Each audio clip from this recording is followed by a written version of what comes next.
अस्सलाम वालेकुम। मैंने कहा मुझे कोई याद नहीं करता। जवाब मिला तुम मुझे याद करो, मैं तुम्हें याद करूँगा।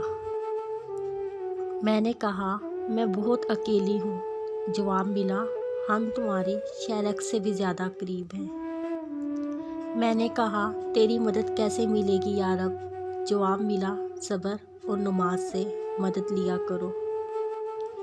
मैंने कहा मैं बहुत गुनाहगार हूँ। जवाब मिला अल्लाह की रहमत से मायूस ना हो, अल्लाह सब गुनाह बख्श देगा। मैंने कहा मेरे दिल को सुकून नहीं है। जवाब मिला बेशक अल्लाह की याद में ही दिलों को सुकून और इत्मीनान मिलता है। मैंने अल्लाह से कहा मुझे ज़िंदगी से नफ़रत है। इसने जवाब दिया तुमसे किसने ज़िंदगी से प्यार करने को कहा है। तुम मुझसे प्यार करो, ज़िंदगी खूबसूरत हो जाएगी।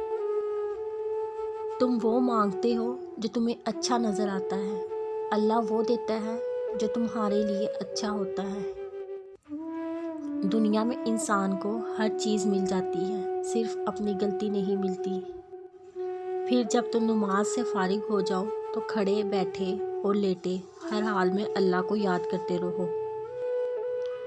क्या फिर भी तुम अक्ल से काम नहीं लेते? इन लोगों ने उसके कुछ शरीक ठहरा रखे हैं, इनसे पूछिए ज़रा उनके नाम तो बताओ। और हम इन्हें चखाते रहेंगे इसी दुनिया में छोटे अजाब का मज़ा, इस बड़े अजाब से पहले शायद कि ये बास आ जाए। बुराई को भलाई से दूर करो। और इससे बड़ा जालिम कौन होगा जिसे उसके रब की आयत के ज़रिए नसीहत की जाए और फिर वो इनसे मुंह फेर ले। हरगिज़ नहीं, बल्कि सच्ची बात तो ये है कि ये कुरान एक नसीहत है। क्या जो लोग बुराइयां कर रहे हैं वो सोच रहे हैं कि वो हमसे बच जाएंगे?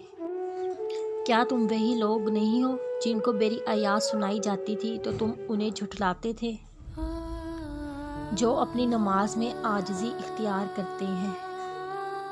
वो कहेंगे ए हमारे रब, वाकई हम पर हमारी बदबख्ती गालिब आ गई थी और हम लोग गुमराह कौम थे।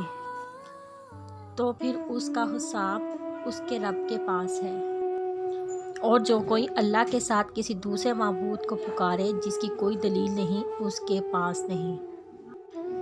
क्या भला वो शख्स जो मोमिन हो वो फासिक की तरह हो सकता है? नहीं हो सकते ये दोनों बराबर। क्या तुम अल्लाह को वो बातें बताते हो जो वो नहीं जानता? ज़मीन में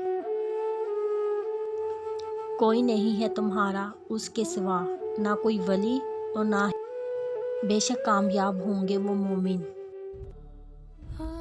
जब आपके जज्बात और एहसासात को मुंह पे मार दिया जाए तो इज़्ज़त नफ्स का तकाजा ये है कि ऐसे लोगों से